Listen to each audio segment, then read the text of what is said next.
Okay, Bible Story, Volume 9 by Arthur S Maxwell. And got all the books separated, and all the stories are separated. And we are at Part 2, Story 8, Condemned by Enemies. Hearing that Jesus had been condemned to death, Judas suddenly felt sorry for what he had done. Well, yeah, his remorse come in. He wished he had never taken those 30 pieces of silver. Yeah, but the something must have stressed him out to cause him to do that. He would return them. Perhaps the priests got their money, uh, got their money back. They would set Jesus free. But it was too late. They couldn't. They didn't want the money. Rushing in before them, he cried, "I have sinned in betraying innocent blood. What is that to us?" They sneered. "See to it yourself." Judas meant nothing to them now. He had done the job they wanted him to do, and now they were ready to push him out of their way. "Here, take your money," cried Judas, throwing the coins at them. Then, as the silver pieces scattered over the marble floor, he ran back to the palace, out along the darkening desert street to the city gate, perhaps the very gate through which Jesus had passed later that very day.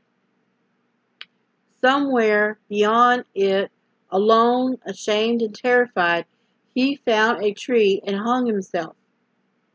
That worth It's worth remembering that both Judas and Jesus died the same day. Both died on trees. One died by his own hand, and the other by the hand of his enemies.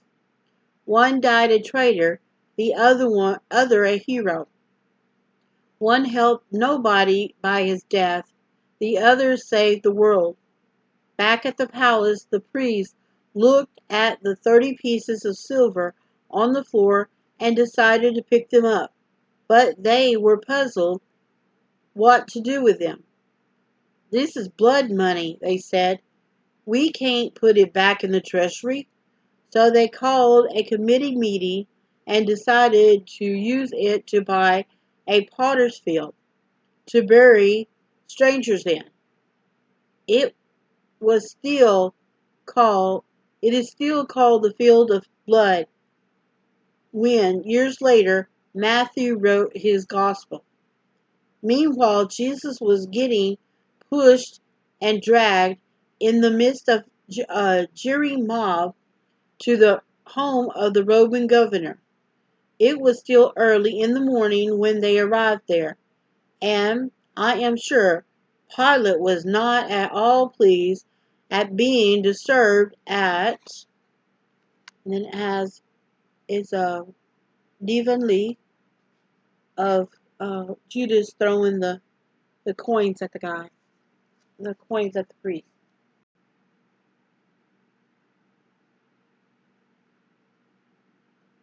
And see it's a Devon Lee.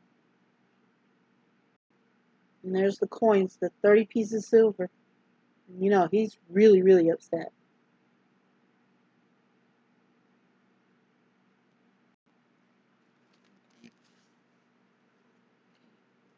I'm sure Pilate was not at all pleased at being disturbed at such an hour. He must have wondered, too, why these priests couldn't wait for their prisoner to be judged at a proper time.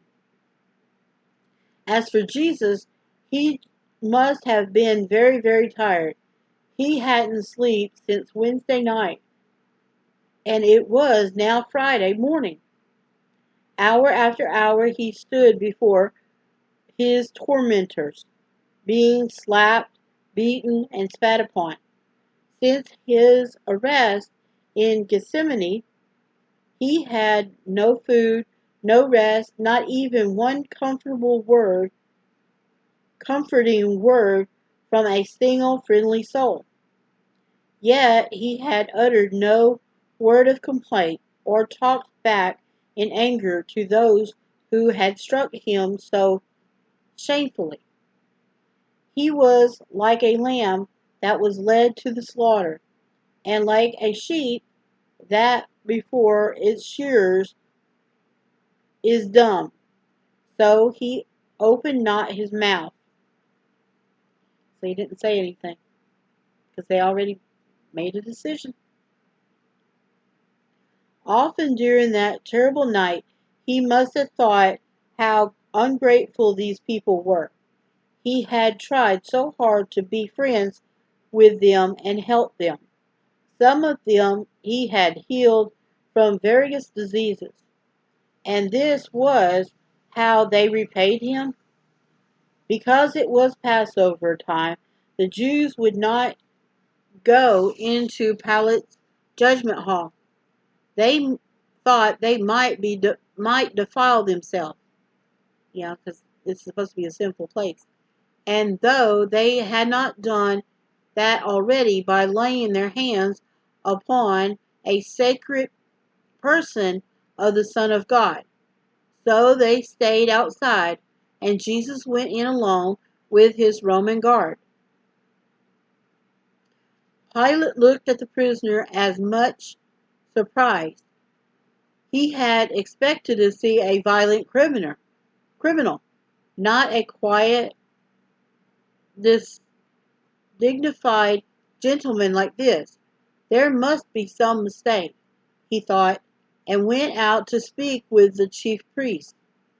What charge do you bring against this man? He said. If he wasn't an evildoer, we would have brought him we wouldn't have brought him to you, they answered rudely. Well, said Pilate, take him yourself and judge him by your own law. It is not lawful for us to put any man to death, they said. To death? Why did they want to put such a man as this to death? Someone shouted, we found this fellow perverting the nation and forbidding to give tribute to Caesar. Another cried, he says that he is the Christ, a king. So many were shouting all sorts of accusations. Pilate went back and spoke to Jesus. Do you hear how many things they testify against you? He asked, and Jesus said nothing. He gave him no answer, not even a single charge, so that the governor wondered greatly. Pilate had never seen anyone behave like this. Most prisoners deny all charges with anger, but this one refused to deny himself. Was he guilty or innocent? Are you the king of the Jews? He asked. And then you got a picture of, you see the back of Pilate's head, the soldier, and the picture of Jesus. That looks like the little pictures that I've always seen. And this is a Divinely, or Divili.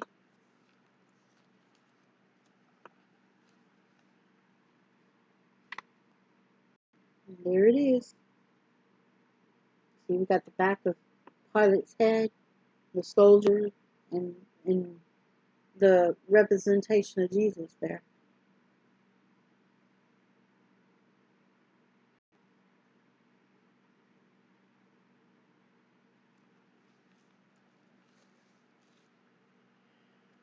Are you the king of the Jews? He asked.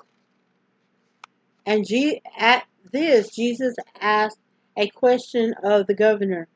Do you say this of your own accord, or did others say it to you about me?" Jesus wanted to find out whether Pilate was really interested in him as the true king of the Jews. It was the governor's chance to accept Jesus and be saved. He passed it by. "Am I a Jew?" Pilate asked. "Your own nation and the chief priests are handing you over to me. What have you done?" Jesus answered those wonderful, never to be forgotten words. "My kingdom is not of this world. If my kingdom were of this world, then would my servants fight that I should not be delivered to the Jews. But now is my kingdom not from hence." "Are you a king?" asked Pilate. Jesus said he was, adding, "To this end I was born, and for this cause come I unto the world, that I should bear witness unto the truth." Pilate was puzzled. What sort of king was this who answered nothing but truth? "What is truth?" he asked. But he did not wait for the answer. The shouts of the mobs were growing louder and louder. He went outside and called for silence. Then he said, "I find in him no fault at all." At this, the crowd seemed to go mad with rage. Someone yelled, "He stirs up the people, teaching throughout all Judea, from Galilee even to this place." This gave Pilate an idea. He remembered that Herod, the ruler of Galilee, was in town. Why not let him decide the case? So he sent Jesus, in the care of the Roman guard, to the house where Herod was staying. The mob followed, shouting insults. Herod was glad to see Jesus, having heard many stories of him. Once he had been worried that Jesus might have been John the Baptist risen from the dead, but he had long since ceased to worry about that. He, because he actually gave Salome that she asked for the head, and he gave Salome the head. Yes, that's her name. But let me get back to the story. Salome. Okay, let me get back to the story. Okay, how he he hoped that the famous healer would perform a miracle for him, but Jesus would not do so. He was not a common musician, nor was he there merely to amuse the man who had murdered his cousin. Meanwhile, the chief priests and the scribes stood by, ve- vehement, vehemently, okay, vehemently, vehemently accusing him. I don't know what that word means. Okay. Still, Jesus kept silent. No matter how false the wicked the charges made against him, he would not let himself get angry. Herod did not know what to do with this strange, and then it's got Isabelle and it's them going to Herod, and it's down the middle of the story. And see the guy right here still accusing.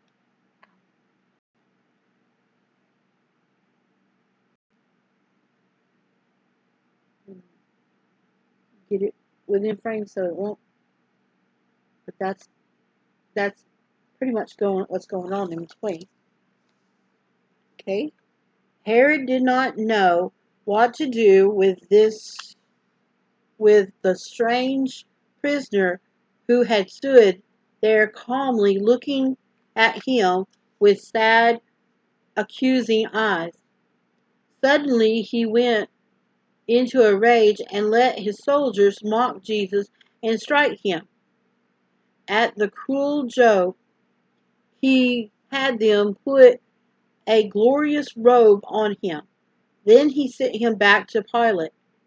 Now there was another procession through the streets, with more jeers and sneers and shouts of hatred.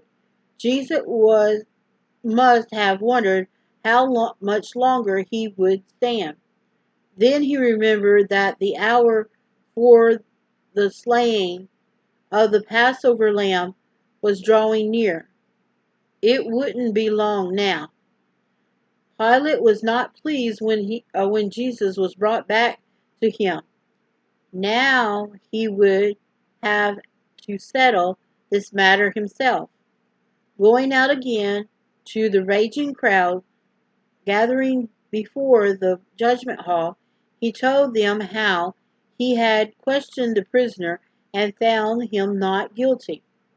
So had Herod. Therefore, he said, because nothing worthy of death has been done by him, I will therefore chastise him and release him. No, they yelled, away with this man, and release to us Barabbas.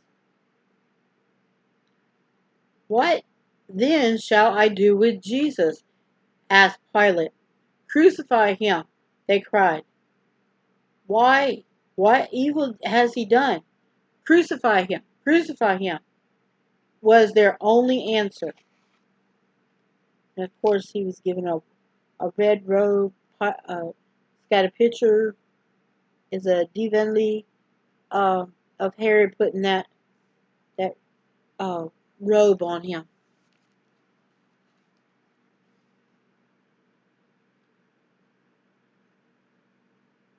You see if it's a red robe. Don't got blood on it right now.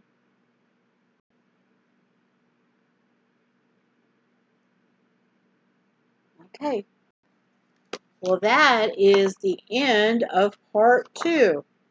And that was part 2, story 8. And that's the end of part 2. So I'm going to take the break,